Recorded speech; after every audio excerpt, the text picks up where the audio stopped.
안녕하세요. 오늘은 9월 15일 화요일입니다. 충남 공주에 사는 그림 그린 여자 김영주입니다. 오늘 오전은 제가 오전 수업을 하고 그림 조금 그리다가 아들과 함께 화실에 있어요. 그래서 이제 그림 조금 그리고 수업도 하고 아이들도 있고 마음이 편한 상태에서 호서극장을 이어 읽겠습니다. 호서극장 김홍정 연작 소설. 읽었던 부분 이어서 읽겠습니다. 강 교수가 호석장 간판실로 박광두를 찾아온 것은 그 일이 있은 지 석 달이 지난 뒤다. 간판 주임이라 하셨지? 박 선생 덕으로 그림은 다시 그릴 수 있게 되었지만 실제 그림이 잘 안 되니 그게 문제일세. 선생이라뇨? 당최 그런 말은 허시덜 말고요. 그러니까 동네 사람들한테 말씀을 하시고 그래야지요. 이해 못할 사람들도 아닌데 일이 이상하게 되었시오. 어쨌든 잘 그려보셔야죠. 그래도 내 간판 주임 덕을 봤으니 고맙다는 말을 하려고 온 걸세. 참으로 큰 신세를 졌시. 신세랄 것도 없슈. 그림 그리는 사람들이 겪는 일상이죠. 안 그리유? 박광두는 자신도 강 교수와 마찬가지로 화가 나는 사실을 상기시키려 했다. 강 교수는 입을 실룩거렸다. 글쎄 이런 일은 처음이라서 당황스럽네. 장면은 그대로 두고 모델을 사서 그리시지 그래요? 창피한 일이지만 내가 모델을 살 형편이 못 되네. 그럴 형편이 되면 교수나 된 사람이 뭐하러 전공도 아닌 그림을 그리겠는가. 다 그만한 사정이 있네. 말할 수 없어 답답하네. 하긴 교수님한테 지가 뭘 한다고 시거리나 모르겠네요. 그리고 지가 도운 것은 없슈. 사실 그대로 말한 거니까요. 어쨌거나 고마웠네. 잘 지내게. 강 교수는 다만 몇 푼이라도 감사치레로 주려고 가져간 봉투를 그냥 안주머니에서 꺼내지 않고 극장을 나서며 말로 때워서 다행이라 여겼다. 강 교수가 간판실에서 나오는 것을 본 기도주임이 간판실로 슬그머니 들어왔다. 야 간판, 너 저 강 교수와 한편이지. 너 임마 동네 사람들 뒤로 돌려 세우고 그렇게 배신 때리면 좋지 못하지. 내가 다 봤다. 어라 기도 형님 시방 뭔 소리래요. 저희가 와서 자기 사정을 얘기하길래 들어준 것밖에 없는디. 엄한 소리 마시오. 생사람 잡지 말고. 정말 아무 이름 닌겨? 정말이여? 그렇다니까요. 참 환장하겠네. 자 봐요. 내 속을 들여다봐요. 그렇다면야 뭐 내가 걱정되어서 하는 말이여. 우리 장옥 사람들이 비록 어렵게는 살아도 누굴 속여 먹고 해코지하진 않자녀. 잘 알지? 그리요. 나도 장옥 사람이요. 거참 어서 가서 일이나 하슈. 나도 일해야 하니께. 하지만 호석장 간판주임이 강 교수와 한편이 되었다는 소문은 금방 장옥에 퍼졌다. 강 교수와 박광두만 그 소문을 듣지 못할 뿐이다. 박광두가 나서서 강 교수를 편들게 된 후 장옥 사람들은 더는 강 교수 일을 따지지 않고 방관했다. 강 교수는 동네의 풍경을 담고 그 풍경 안에 여인들을 넣는 작업을 계속했다. 강 교수 작품에 대한 평판이 좋아졌고 서울에서 전시회를 열고 제법 그림도 팔았다. 돈이 들어오자 하루라도 빨리 장옥에서 벗어나고 싶었던 강 교수는 의외로 장옥에 사는 것이 불편하지 않다는 것을 알았다. 우선 출강하는 학교가 가깝고 당장 필요한 물건들은 장옥 골목에서 다 해결할 수 있다. 하지만 강 교수는 동네 사람들의 도움 없이는 살림을 꾸릴 수 없는 형편이었다. 태어나고 돌아온 강 교수 부인은 겨우 몸을 움직일 수는 있으나 남의 도움이 필요했다. 집을 지으면서 그 사정을 알게 된 신목수가 자기 부인에게 강 교수네 집안일을 맡으라고 권했다. 돈이 생기는 일이다. 동만 어미는 선뜻 내키지 않았으나 아들의 학비를 벌 심사로 강 교수 집에 살림을 맡았다. 강 교수도 그림을 팔면서 제법 여유가 생기자 동만 어미에게 섭섭지 않게 돈을 주었다. 장옥은 소문이 빨리 도는 곳이다. 강 교수에게 필요한 일이 동만 어미를 통해 이루어지자 단단히 뭉쳤던 장옥 여자들의 결심도 흐트러지고 조금씩 강 교수의 눈치를 보는 일이 빈번했다. 심지어 돈이 필요한 여자들은 동만 어미에게 부탁했다. 어느 날 우물물로 술을 빚는 황 사장이 볼 때 우물물이 급격히 줄어든 것처럼 보였다. 황 사장은 갑자기 물이 줄어들 리가 없다고 생각하다가 문득 강 교수의 펌프가 생각났다. 그렇지 않아도 우물물을 퍼낼 때도 펌프로 물을 끌어 쓴다고 돈 한 푼 내지 않는 강 교수가 미웠던 터라 당장 쫓아가 물 좀 절약해서 쓰라고 한바탕 퍼부었다. 강 교수는 황당했다. 집에서 별로 물을 쓸 일도 없는데 공연한 화풀이를 당한다고 생각한 강 교수는 대학 후배인 군수를 찾아가 장옥 동네에 수돗물을 공급해달라고 요구했다. 평소 살갑게 대하진 않았으나 대학 선배이자 사범대학 교수가 직접 나서 주민 건강을 내세워 수돗물을 공급하라고 하자 군수는 강 교수의 말을 무시할 수 없었다. 때마침 이질이 돌아 보건소 소장이 장옥 동네 우물에 문제가 있을 수 있다고 보고하고 이참에 장옥 동네에 수돗물을 공급할까 고민 중이었으나 워낙 수돗물 공급량이 부족해 망설이고 있었다. 군수가 장옥에 우선 공동수도를 한 곳이라도 설치하라고 지시하자 군수의 지시를 받은 수도과 직원들이 수도 놓을 자리를 정하러 나왔다. 소식을 듣고 몰려나온 장옥 사람들끼리 대판 시비가 붙었다. 공동수도를 관리하는 사람에게 일정 액수의 돈이 지원된다는 말을 듣자 너도 나도 수도가 들어올 자리를 제 집 앞에 두고자 했기 때문이다. 눈치 빠르기로는 반장 박복덕이다. 수돗물 공급이 강 교수에 의해 추진된 것을 안 그는 강 교수를 만나 제 집 앞에 수도를 설치해 주도록 부탁했다. 비록 그림과 관련해 박복덕과 감정이 남아 있었으나 혹시 있을지도 모르는 다른 일에 대한 부담을 줄이기 위해 강 교수는 박복덕의 편을 들기로 작정했다. 강 교수는 군수와 만나는 자리에서 반장이 박복덕의 집 앞에 공동수도 놓는 것이 관리 측면에서 공정하고 효율적이라 전했다. 일은 일사천리로 진행되었다. 건물은 개인 것이나 장옥이 차지한 땅은 모두 국가 소유다. 군청서기는 나란 일이라 떠들며 골목이든 장옥 바닥이든 수도관을 직선으로 놓기 위해 거침없이 땅을 파내고 수도관을 묻으라고 지시했다. 장옥 동네 사람들은 공사한 동안 불편해도 군소리 없이 참아야 했다. 수돗물이 공급되면 편리하고 건강에도 좋을 것으로 생각하기 때문이다. 여자들은 비록 돈이 들더라도 세수만은 꼭 수돗물로 해야 한다고 떠든다. 서울 사람들 얼굴이 뽀얗고 예쁜 이유가 수돗물 때문이란 말이 떠들었기 때문이다. 한 달이 지나자 무료인 줄 알던 수돗물 사용료 고지서가 발부되었다. 요금을 수돗물을 쓰는 사람들이 공동으로 부담해야 한다는 말이 현실로 드러나면서 갈등이 불거졌다. 부득불 동네 사람들을 수돗물 먹는 집과 우물물 먹는 집으로 나누고 수도꼭지를 틀 수 없도록 자물통을 채웠다.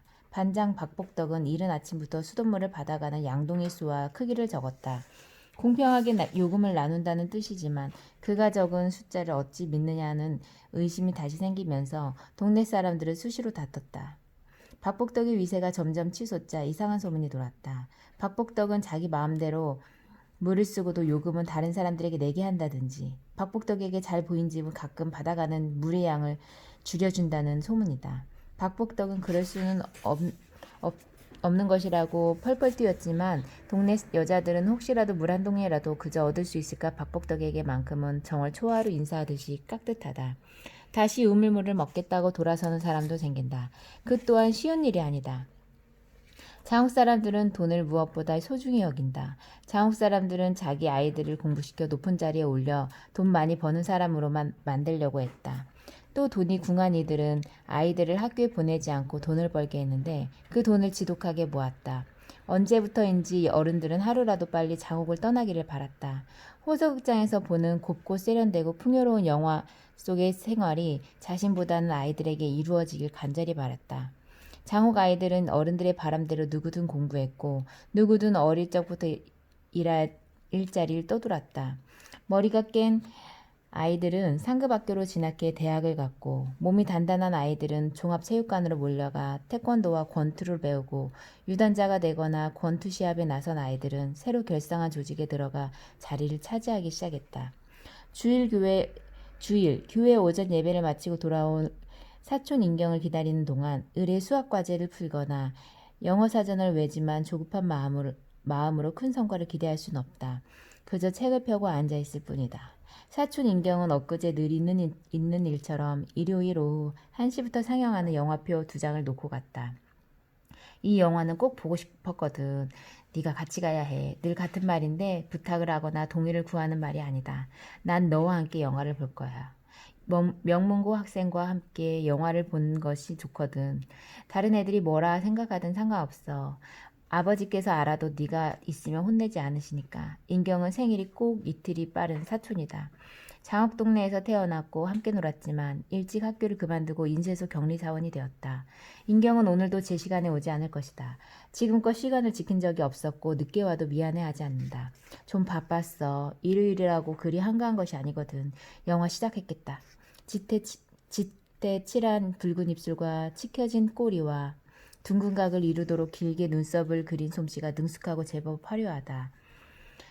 인경이 근무하는 인쇄소는 호서극장 영화 광고를 담은 전단지를 인쇄한다. 주문서와 함께 오는 영화 초대권 중 2장은 늘 인경의 몫이다. 너 나하고 영화 보는 것이 귀찮지는 않지? 물론 귀찮을 때도 있지만 그렇다고 인경의 말을 거절할 수도 없어. 주의로 학생부 예배는 늘 참석하지 못한다.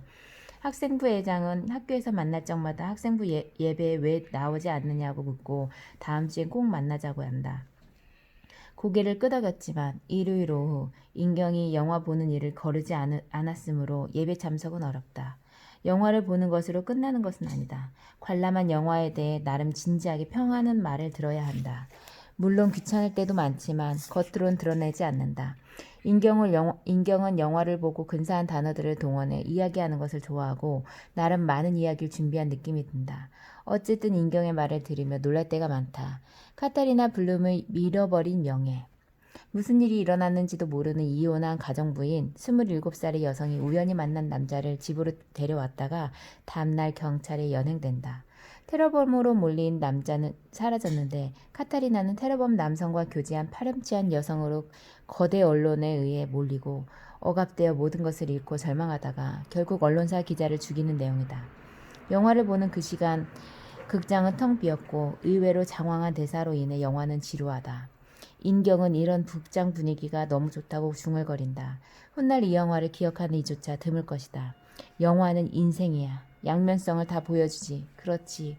이중성이 더 좋겠다. 배신과 야망, 욕망과 복수. 이런 거. 근데 이런 일들이 필연이 아니야. 우연에서 시작해. 그거 아니? 여자와 남자는 우연히 만났지. 분명해. 우연이 더 무서운 거야. 우정과 사랑도 마찬가지야. 혹시 우정이나 사랑이 필연이고 운명적이라고 생각한다면 말이 안 되는 소리야. 왠지 알아? 모든 우정과 사랑은 우연에서 시작하는데 사람들은 필연이라고 여기게 되지. 그렇게 생각하고 싶은 거야. 인경은 도대체 이해하고 없는 말을 짓거리고 그 이야기를 할 일 없이 들어야 하는 것도 조금 불편하다. 넌 나중에 뭐가 될 거니? 선생님?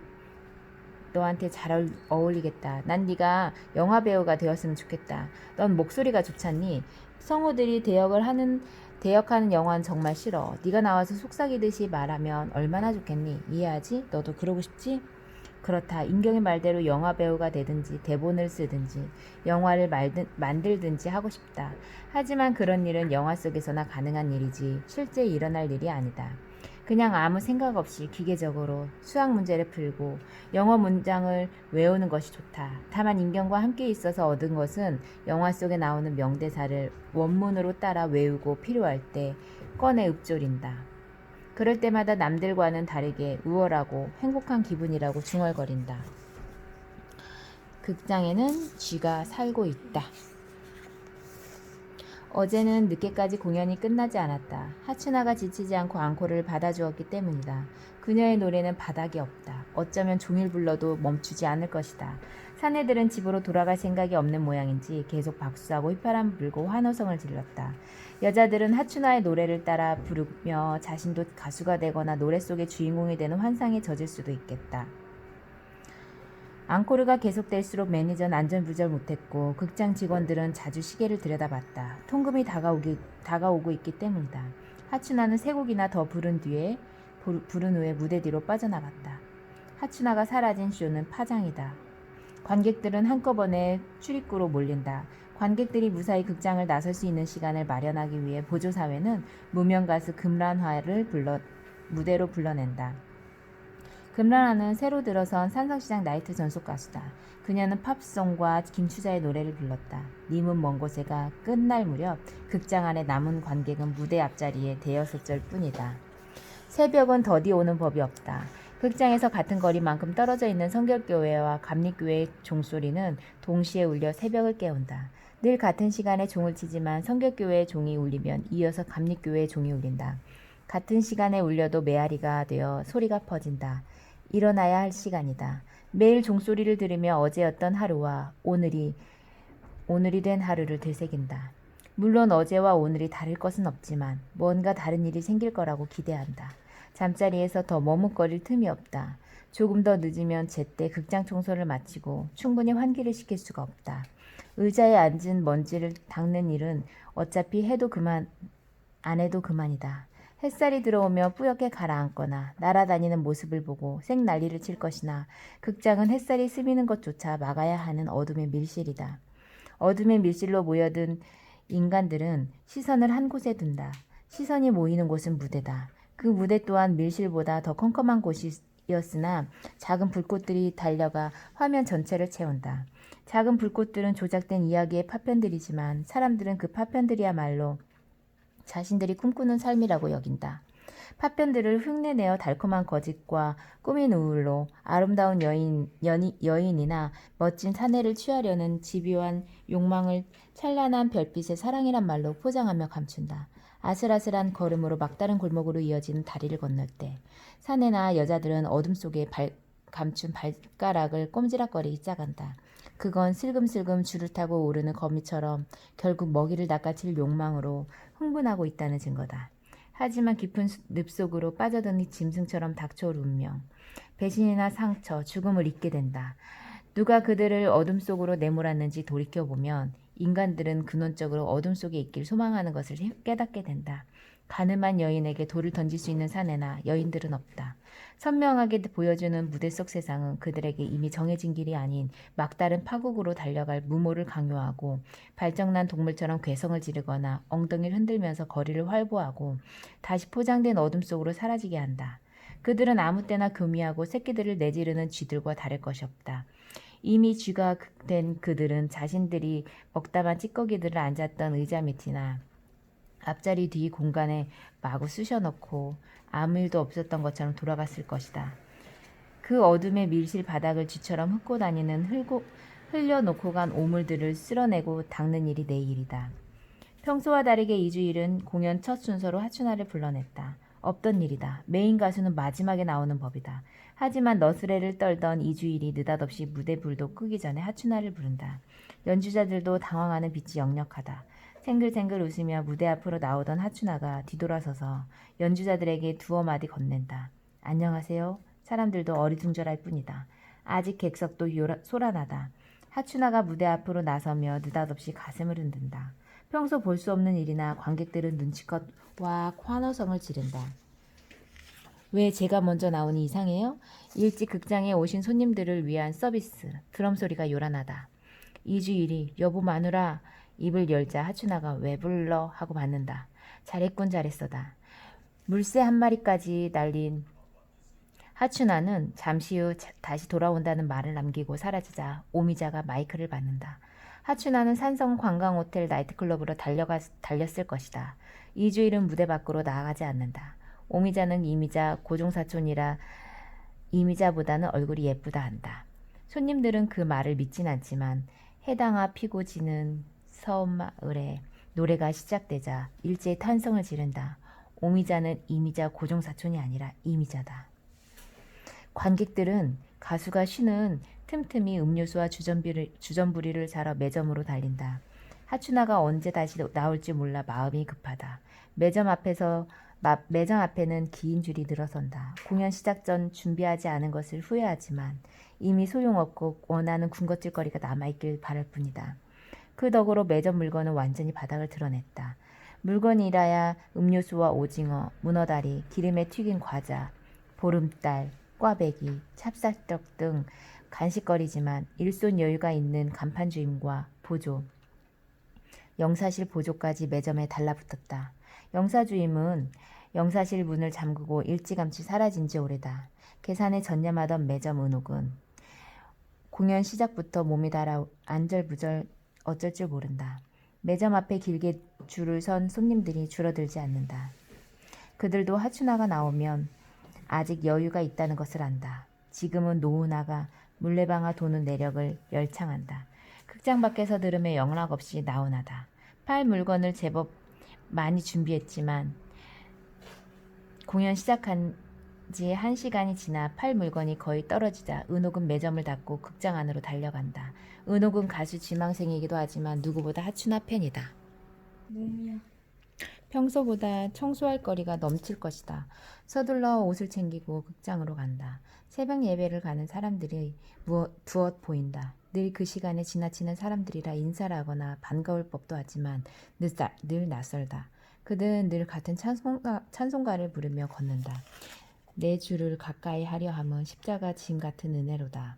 말이 되나 늘 생각한다. 어찌 짐이 은혜가 되는지 물어보고 싶지만 이 새벽 컴컴한 어둠 속에서 그들에게 다가가 왜 짐이 은혜가 되는지 물어보면 그들은 놀라 달아날 것이 분명하다. 그들에게 물어볼 마음이 생기지 않는다. 그냥 스쳐 지나가길 바랄 뿐이다. 그들은 노인들이다. 간혹 젊은 사람들도 있으나 가끔 나올 뿐. 늘 같은 시간에 지나는 이들은 노인이어서 두려움보다 걱정이 앞서나 그들은 낯선 사람을 피하고 싶은 눈치다.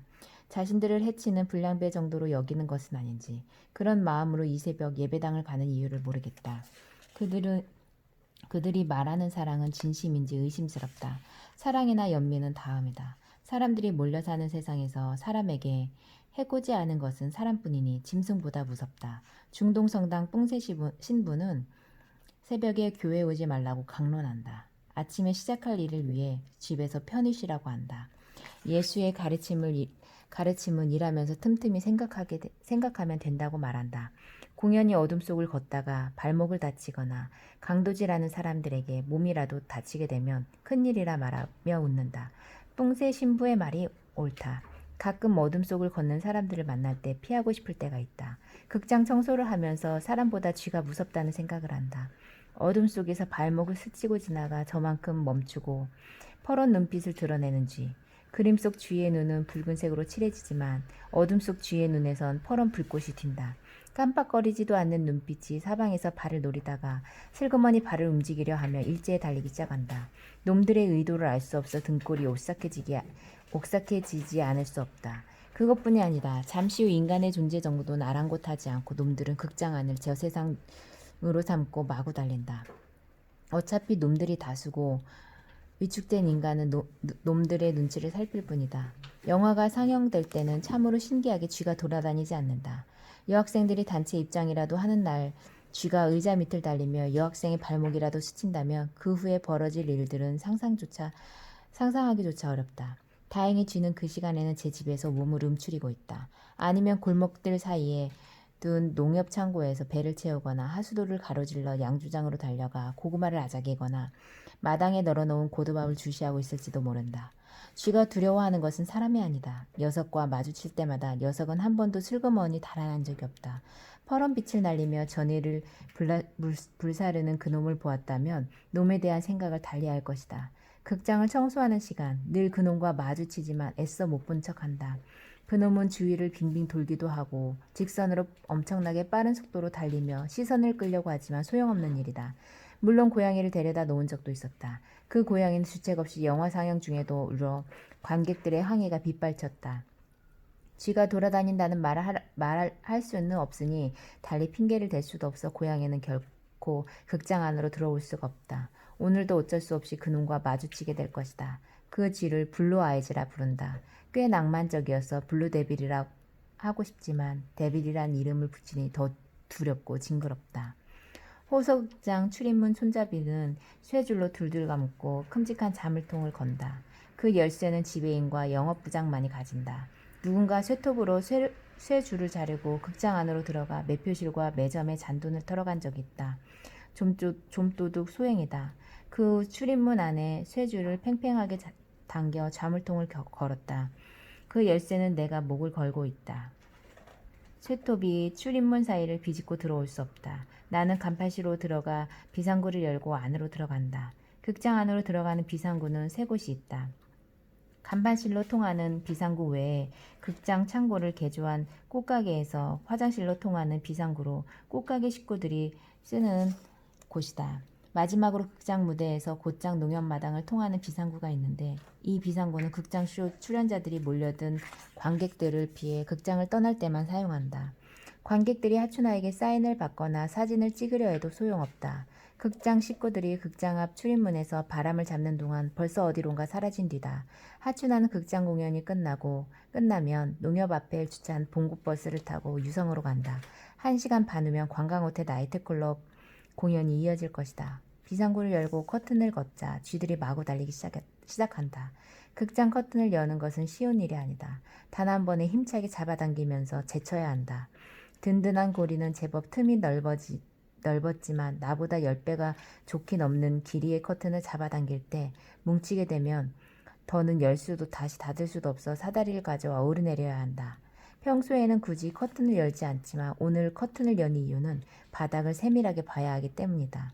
평소에는 극장 안의 전등에 의지하여 대충 의자 밑을 쓸고 통로를 쓸고 닦으면 그만인데 오늘 관람석을 청소할 때쯤이면 햇살이 들어올 때다. 어제 관객들이 흘려놓은 동전이 제법 될 것이다. 커튼을 열고 빛이 쏟아져 들어오면 쥐는 놀라서 꽁무니를 뺀다. 놈들은 두려움에 빠지면 눈빛이 달라진다. 자신의 위치가 확연히 드러나면 생명의 위협을 느끼게 되고 긴장감이 돌며 온몸의 피가 솟구쳐 눈으로 몰리고 눈빛이 빨갛게 된다. 붉은 눈은 이미 두려움의 대상이 아니다. 오늘 오전은 여기까지 읽겠습니다. 감사합니다.